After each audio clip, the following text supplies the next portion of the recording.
Yeah, but get back to this point, because it's a very important point. Every single mortgage in America could have been paid off. Every single credit card debt could have been paid off. So therefore, every citizen in America could be sitting there with no debts at all. They'd have their credit card. They'd be in the mall shopping. The economy is 70% consumption anyway, so the economy would be growing. The jobs would be growing, not collapsing. The banks would actually be still making some money because they're still in the business of making loans. What you'd have left are these incredible black hole of debt, which would have to be addressed. And the way to address that would have been to force the banks to write off those debts in real time and suffer the consequences because they created those debts. So instead of like Warren Buffett, who's now saying, I'm going to have the blockbuster quarter of my life because 75% of his business is tied to getting bailed out by the government, you see his stock going from $70,000 a share back to $100,000 a share back to $147,000 a share. If you want to buy one share of Berkshire Hathaway stock, Warren Buffett, and be part of the global elite, you need $147,000 to buy one. Well, right now it's $100,000. Well, I was reading that he got $98 billion in bailout money.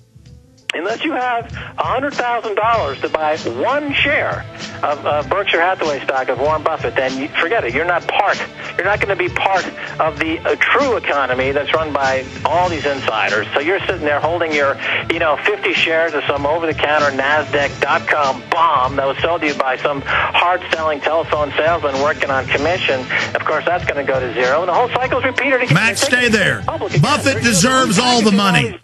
It's a new...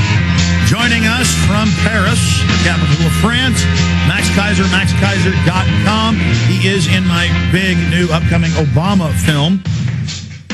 Max, you got cut off there by the break. Obama's approval rating's gone from the mid-80s to now the mid-40s, depending on which poll you look at. He's now lower than Bush, lower than Jimmy Carter, than they were at this point 7 months into their administration. What do you see happening to Obama over the next few years? I mean, I'm almost just feeling sorry for him now because, when he's this big star and they're pushing the corporate agenda through on him, he's dangerous, and I had to oppose him, and I still do. But now that everything's being blamed on him, and he almost becomes a shield for the bankers. Then he needs to do a Geithnerectomy.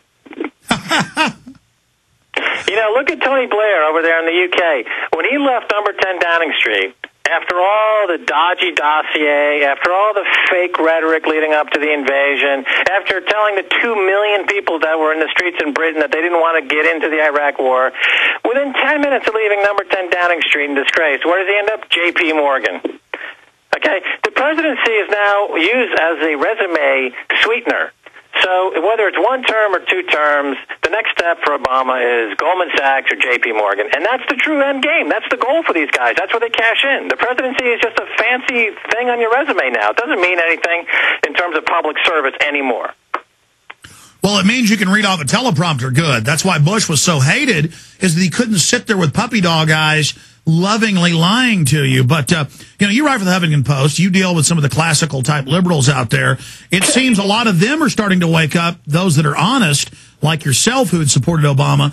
But then when you talk to other Democrats or progressives or whatever, they just scream you're a racist. Like they're now saying that the archetypal poster of Obama socialism, we've changed it to Obama fascism because we believe that's closer to what it actually is. They're now saying that's racist when it has nothing to do with race. This parroting race over and over again isn't working. The media is also trying to claim it's partisan, so the establishment's throwing Democrats under the bus or under the train, trying to say all these congressmen getting shouted down at town halls are only Democrats.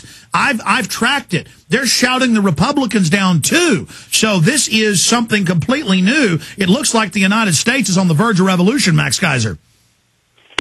Well, we've been saying this for a few years, that the wealth and income gap is getting wider and wider. The amount of wealth controlled by the top 1% is just getting wider and wider. The past 6 months and the past 2 years has been nothing more than the Wall Street banks and other banks around the world and the central banks getting together and grabbing more power and more wealth. There was a New York Times story, I think it was today or yesterday, where Lloyd Blankfein, the new CEO of Goldman Sachs, is saying, "What crisis? There was no crisis. We were never in jeopardy. We're just smart. We're doing business like we've always done it."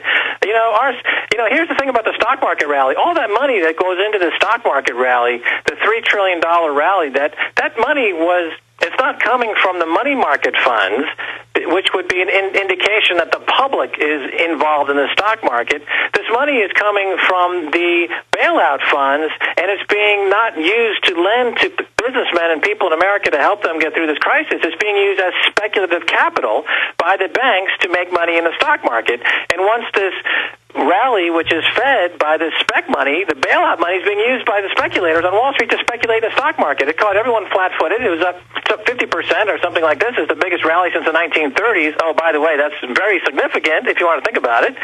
And now that you've got this CNBC and Jim Cramer now pounding the table, it's just another sucker's rally where they're going to come in, people are going to be buying this thing again, and they're going to be buying it at the top again, and they're going to be asking for a bailout again in another 6 months. So the cycle repeats itself. Nobody ever learns anything, because if you have a rising stock market, it tends to cloud people's thinking. They're willing to overlook everything and anything if they think they can buy a winning lottery ticket.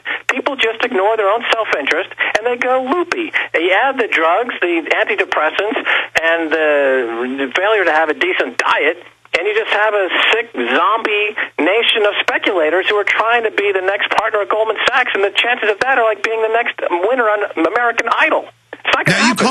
You called that the casino gulag model. The casino gulag model, and I concur with you 100%.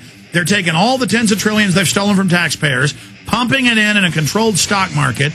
They'll know when to pull it, well, probably when it hits 12,000. Let's see how the suckers rally is going to work from the insider, the inventor of major stock exchange systems, Max Keiser, maxkeiser.com. I'm Alex Jones with Infowars.com. You can get your Obama Hitler t-shirts at Infowars.com.